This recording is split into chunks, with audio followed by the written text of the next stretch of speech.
This week on the Walk On podcast. I think that's a problem, right? How you get elected is different than how you serve. The goal is not to just get elected, it is to serve. This is not just an American issue, this is a global issue. We're seeing more heads of state, political actors, people with enormous amounts of power who are making everything personal to them.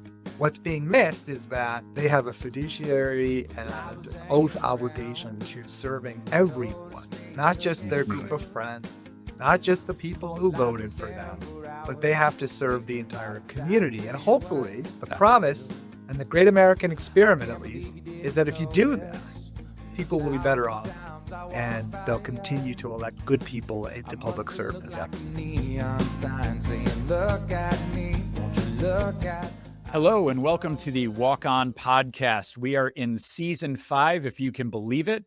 The Walk On podcast, if you're new here, is about people finding and following their passion. A couple of years ago, I was really trying to figure out what the rest of my career would look like. And that comes with lots of questions and curiosity. I read books, listened to podcasts, and that led to me interviewing people who are just really doing what they love and setting an example and changing the world. And so that's what we're doing today, continuing the conversation. We're thrilled to have Senator Jeremy Cooney from New York State. He is representing District 55.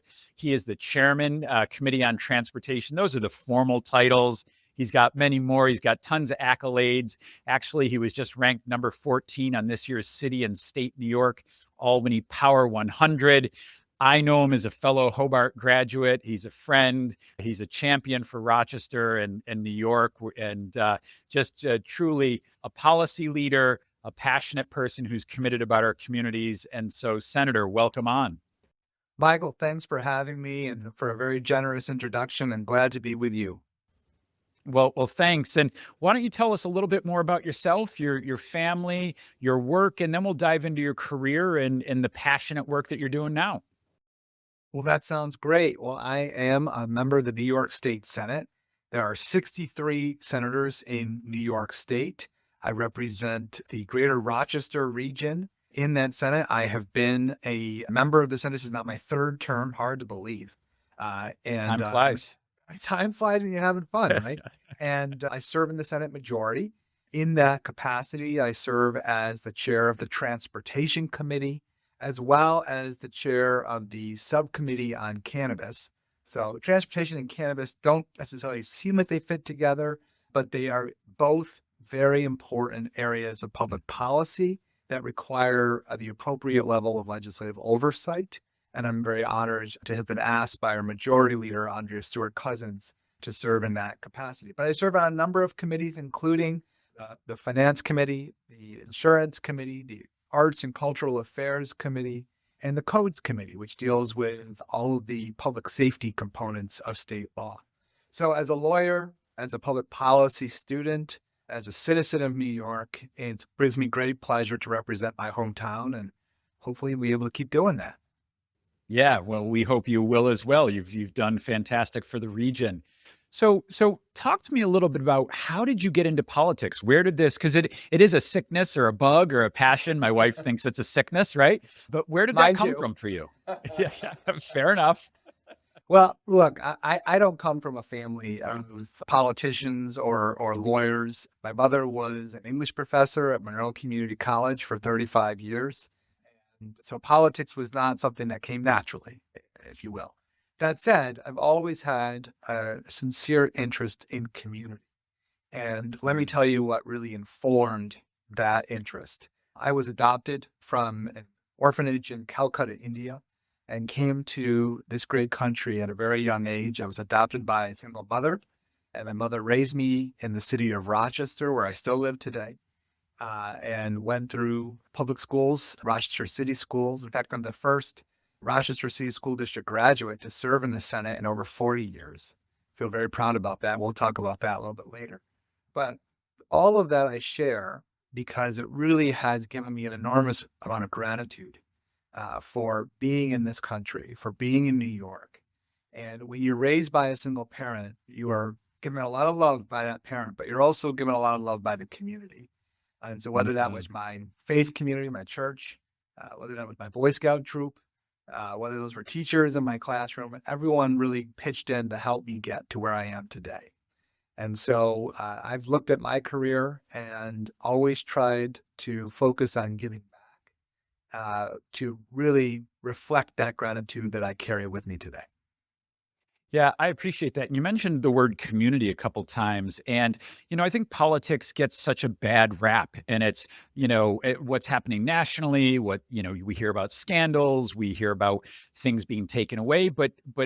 And I'm an elected official, as you know, at city council. And when I go to work every day and council activities, I'm thinking about the taxes that people are paying. I'm thinking about the services that people need to live their best life, to have, empowering on-ramps to success. And so community is at the center of that work. So how do you keep that, part and parcel in front of your mind when you're doing the legislative work that you're doing? Sometimes I think we, and in those of us in politics and elected office, right, can forget that these aren't jobs. This is public service.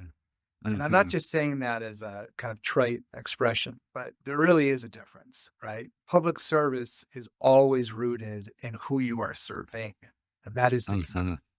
And so the district I represent is a very unique district because it's pretty diverse in all senses of that word. It's rural, it's suburban, it's urban, it's aging, it's growing, it's ethnically diverse, it's linguistically diverse, it's culturally diverse. And so that is the community, and those are the voices that I have the responsibility of advocating for at the state level. So when I say community focused or community driven, it's really those individuals, those neighbors that I am working for and serving on their behalf in the state Senate. And I think that can get lost nowadays. I'm not pointing at one party or another or any specific elected official, but oftentimes it seems like you watch television or you see things on social media. It becomes about the politician themselves and not about the people that they are elected to represent. And what I hope American electorates will continue to focus on is who are the people that are doing the work for others, not necessarily who are people who are looking to advance themselves and their own narrative. And I think the best example for your listeners and your viewers to consider is during the pandemic, which, by the way, I was elected in the middle of a pandemic. So it was a very interesting time to come into the state Senate.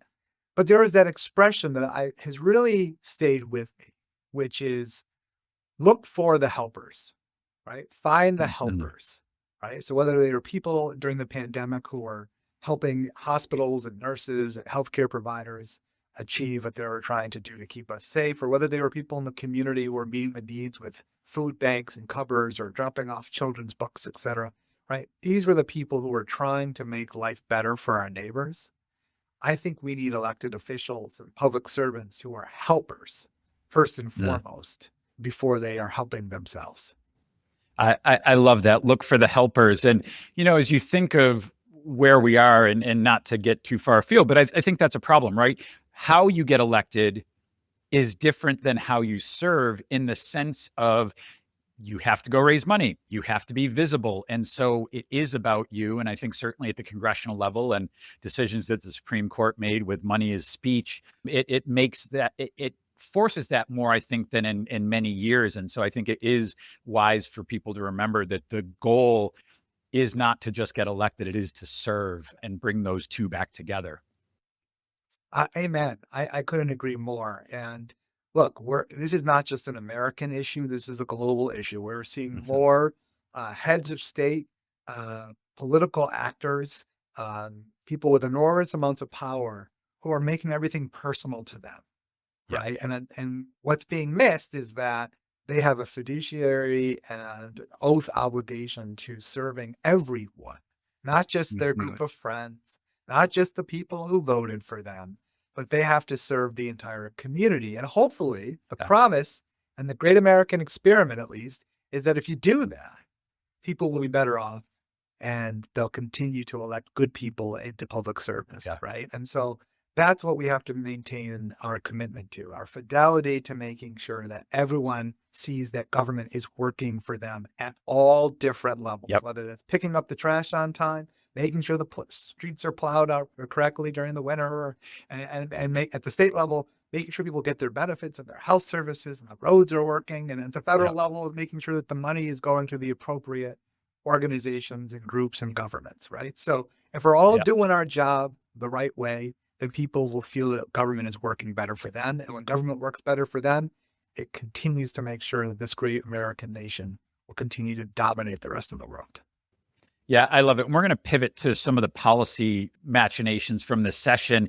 But I think that's at the end of the day, for me, the majority of Americans, the majority of people you represent, at the end of the day, yes, politics and what color jersey you wear is driving so much of it. But at the end of the day, we all have the same wants and needs, right? We want good schools. We want good roads. We want an on-ramp to success, whatever that looks like for you. And if we can get past and have those kneecap to kneecap conversations, as I like to say, with people, much like this, about the issues and what they need and try to provide those services and deliver, I think the other stuff starts to melt away. And maybe I sound a little naive, but I really believe at the end of the day, as you're saying, when you serve people's needs and their life gets a little better, their life feels a little more valued and valuable, that resonates. And I think your numbers as an elected official have shown that by the numbers you've gotten at the ballot box show that people will put on a different jersey to pull for someone who's pulling for them.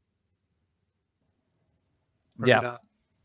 So, all right. So let's, since we went to the church of democracy there for a second, let's go to policy. And so, 2025 legislative session came to an end. Congratulations on finishing that and getting a breather. Although I know that's brief because the work continues.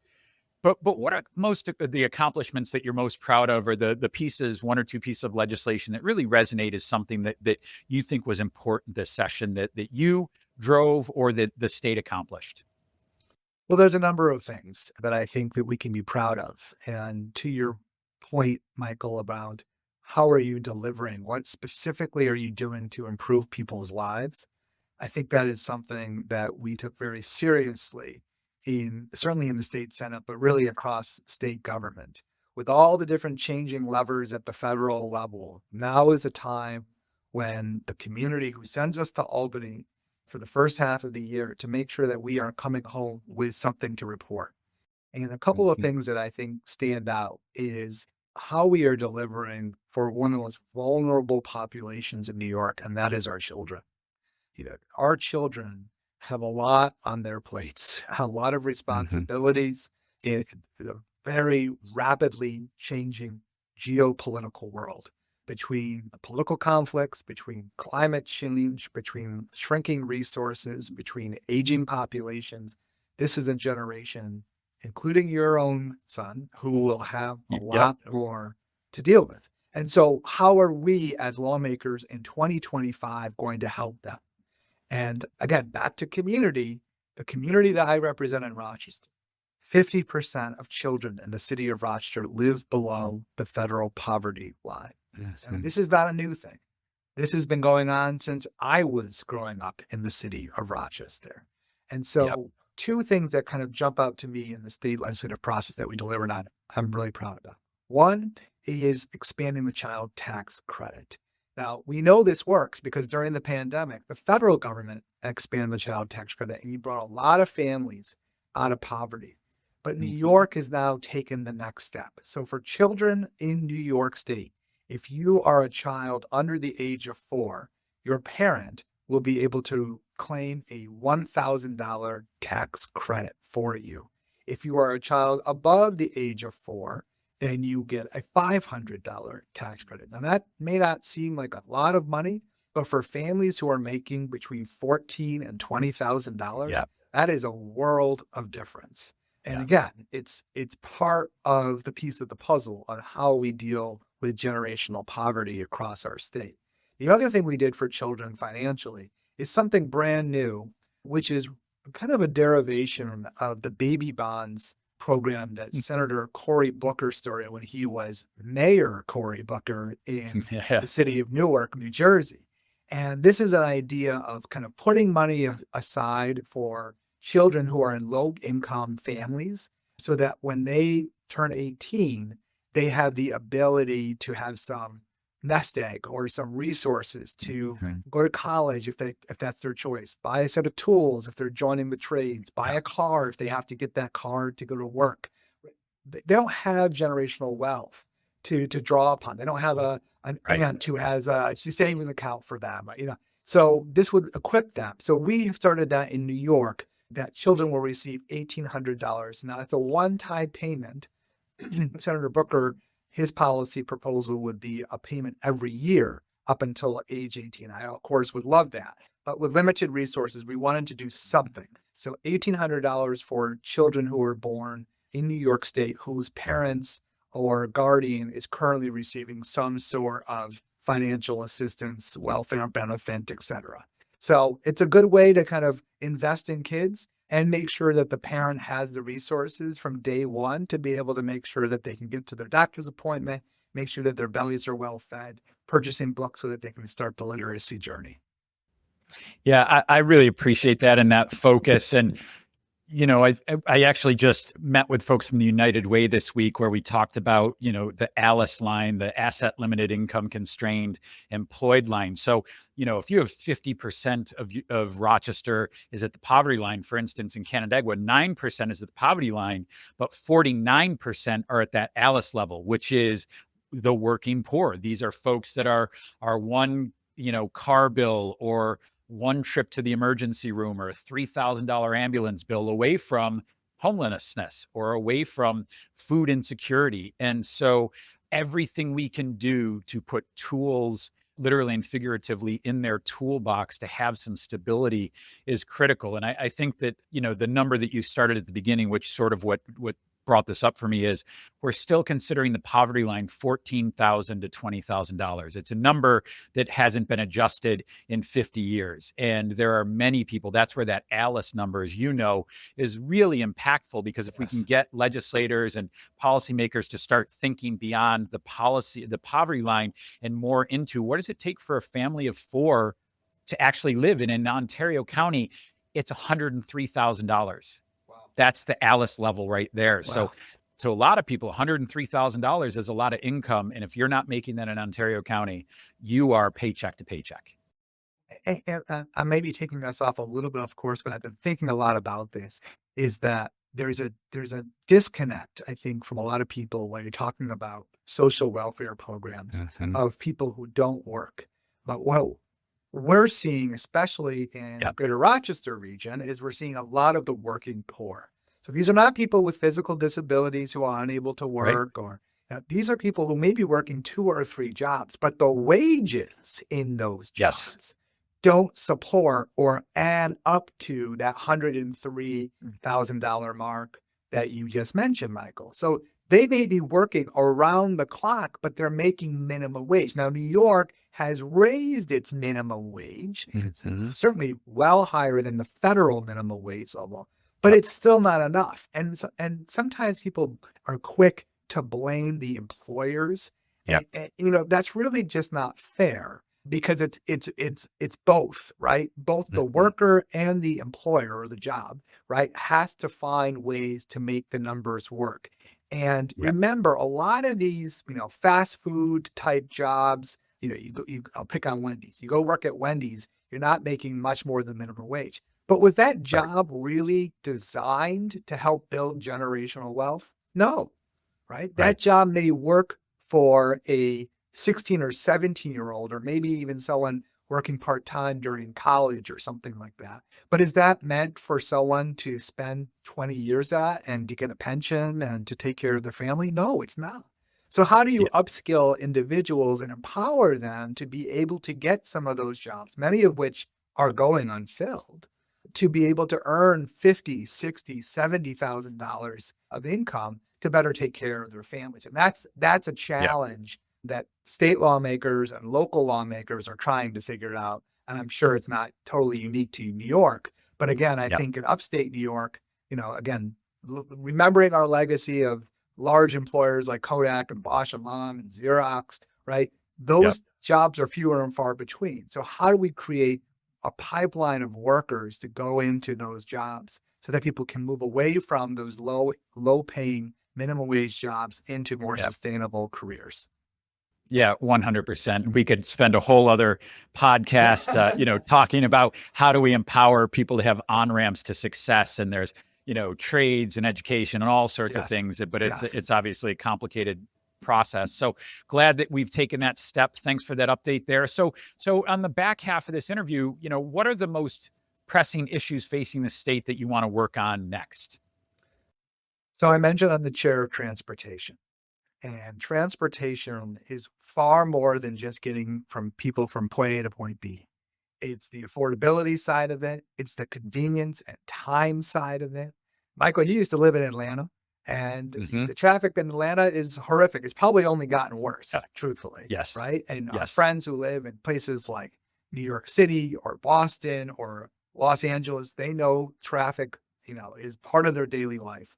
But with a strong public transit system, whether that's a subway in New York, whether that's an Amtrak train going from one part of the state to the next, whether that's a public bus system in a smaller community, right? All of those components help get people to where they need to go. And it's not just about getting to work or getting to school. It's about picking up your kid from childcare. It's about making sure you can get access to groceries and fresh fruits and vegetables. It's about making sure you can get to your healthcare appointment if you need one, right? And if you're spending 45 minutes on a bus to go 5 miles, right? That's ridiculous. And so we have to do work to increase the frequency and availability of the routes in public transit, especially in rural settings where you are, Michael, Canandaigua and Ontario County. We need to make sure that there's more public transit options. Now, we did in the last budget, I'm proud to say that we did an increase of about 5% to public transit systems. So systems like RTS in the Greater Rochester region, that's great. But if we had more funds going to public transportation, we could expand the reach. This is particularly the case for people with disabilities, the type of busing and vans that they need to be able to join our public transit system. But we'd also be able to have more frequency of the routes. And I think people miss that sometimes when they're thinking about one part of the state versus the next. Look, I represent transportation all across New York State. And when I go down to New York City and I miss a subway train, right? I tap my shoe on the platform just like everyone else's, but I may have to wait 6, 7, maybe 8 minutes before that next train comes. You miss the bus in upstate New York, you may be waiting 50 minutes. And by the way, you're not underground, you're outside. And it may be snowing outside, right? So the quality of life and the detrimental impact by not having a public transit system that works is monumental. The other thing that I think is a real opportunity for us to get serious about on the state level is high-speed rail. And I talk a lot about high-speed rail, and I worked for a former member of Congress who believed in high-speed rail at a time when that technology was just coming into effect in Japan with the bullet train. But we've come a long way where we've seen European nations, we see Southeast Asian populations getting used to faster and faster trains. But yet Amtrak in our neck of the woods, Michael, is rally around between 65 and 70 miles per hour, right? Well, you've got trains who are going 200 miles per hour in other parts of the world. Just imagine if we were able to get that miles per hour up and be able to move people from one part of the state here in Western New York and Buffalo and Rochester and Syracuse all the way down to New York City in a much faster way and connect hubs like Toronto, just west of us here, which is the largest economic center of Canada, to one of the largest economic centers in the country, in the United States, which is New York City, the largest city in the country, right? That would move and open up our state from a housing perspective, from a job perspective, from an education perspective in ways that we haven't even imagined to dream about. So the technology is there, Michael. I want to make sure that we bring it across New York. And I truly believe that in 2025, investing in high-speed rail, which, by the way, other states across the country are doing, Florida, Nevada, California, California, right? They're already doing it. So if we just do that in New York, we will create what I call the 21st century Erie Canal effect, right? Just like the Erie Canal changed the game for cities like Buffalo and Rochester and Syracuse and Albany, it will change the game again with high-speed rail. Oh, I appreciate it. And I'm a huge advocate. Just by way of example, for me, I went back to school last year, went to Brown University. Instead of driving the thruway, 6 hours up to the Mass Turnpike, it would have been amazing to take a high-speed rail into Albany or to New York, right? Pop up to Providence, and it would have been great. Wasn't an option, right? It was a 2-day trek to be able to do that. And that cuts off tourism. It cuts off business. And as we're thinking of this high-tech corridor that may, come to fruition from Syracuse to Buffalo, moving workers, right? It would be great if you're a worker and you could live, I'm preaching to the choir, I know, but you live in Buffalo because that's where your family is, but you have high-skilled jobs, or we've retrained you, and you can take a 45-minute train and get over to Syracuse to go to work at Micron. Game changing, right? So I'm with you and think it's amazing. How do we get there quicker, right? That's one of the things, and not to get into the politics of things, but from the election, a lot of people, Joe Biden made this massive investment, Congress made this massive investment, but people didn't feel it. So how do we make this happen faster? Obviously with your leadership and the great place you have as the chair of that committee, but how do we move, wheels on tracks quicker? Yeah, I agree with that. And, those of us who have read that Ezra Klein book, The Abundance, right, Yeah. know firsthand Yep. that is a generational divide in American policy, right? That there's this sense of urgency in a younger electorate that didn't exist maybe 10, 15 years ago, where the idea is, not just what are you doing for me now, but how are you demonstrating that you are moving the ball forward, per se? And so I'll use high-speed rail as an example. We put $500,000 in this year's state budget to look at the New York State Thruway corridor as a potential pathway for that high-speed rail. Now, why the Thruway corridor? Well, this is what other states have done similarly. They're using the interstate system, which already has land control. So you're not having to deal with property rights of a neighbor or of a municipality, right? You already have control of the land of which the New York State Thruway, the I-90 corridor, is already going. But now with the different train technologies, we don't need as much room as we needed before, right? Yeah. These tracks are narrower. They're using different types of magnetic technology to move trains along faster, to curve better, right? Are there ways that we can build a track down the median of the New York State Thruway or along on either of the sides, right? Is that possible? And that's a way to kind of move this conversation forward. But let me tell you the most interesting way. If you remember from Abundance, one of the reasons why the California high-speed rail program is held up as one of the most challenging public works projects in the country is that the government is trying to do it alone. What I think New York can do differently is we can do this as a public-private partnership, meaning taxpayers in New York State aren't going to have to pay to build this thing, right? There are private companies like Brightline and others who are actually finding profitability in this type of modality of transportation, meaning they'll come in and build out the infrastructure and operate this thing efficiently to have high-speed rail amenities that New Yorkers are going to want. You want to be on a beautiful train that gets you from point A to point B safely, that has, all the accoutrements that you think about when you're traveling by train. But New York State government can't afford to do that. But if we allow them to do that, what's their incentive? Well, we've given you the road. We've given you the land access, the right-of-way access, right? So that's our value as a state government contributing to that. Their value is actually building out and operationalizing this. And by the way, they're going to pay us to operate this, right? So this is a win-win. New Yorkers get access to a transportation amenity and modality, and we don't have to pay for the whole darn thing. So this is the way that we show value. Is not like, hey, let's build out a track infrastructure that will take 20 years. No, let's look at whether we can actually take control of this land and have a pathway for a train. And if so, let's sell those land rights to a private company to do that.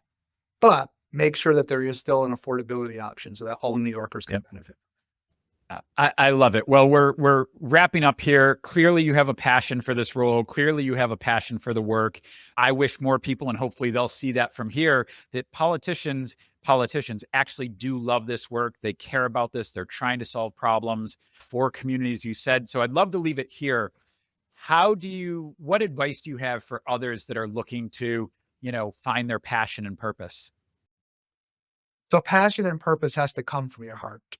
And so whether that is medicine, my wife is a healthcare provider and she loves helping her patients and being available to her patients. And it takes a lot of passion to do healthcare in America in 2025, but it has to Sure be driven does. from your heart. She does not have a heart for politics, and that's okay, right? She supports me in my journey and what I do, but her passion is healthcare. My passion is making sure that there's good, safe public transit like we talked about. So you have to listen to yourself and find out what you're doing.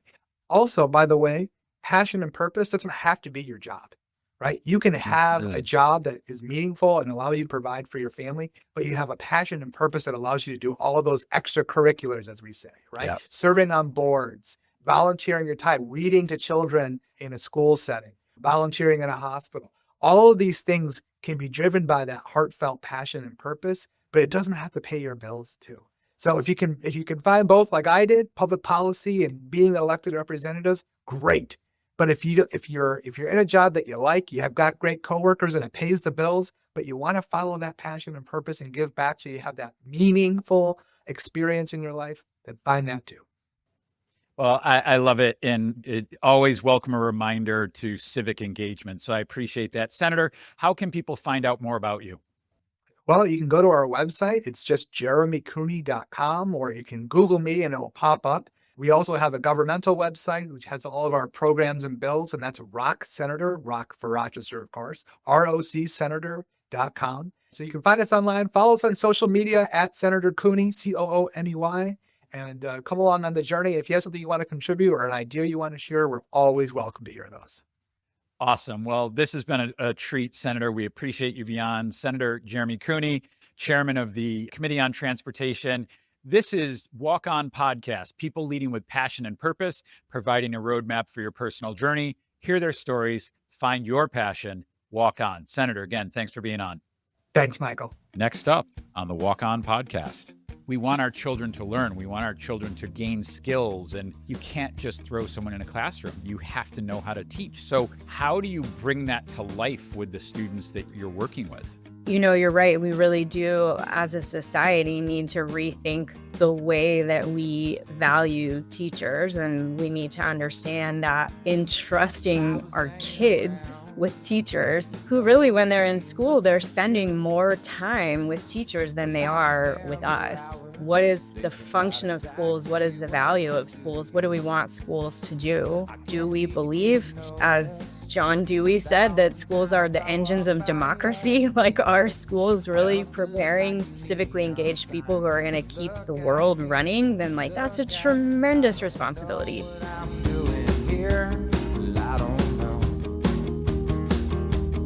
I don't know what I'm trying to prove by getting with you. It was only a matter of time.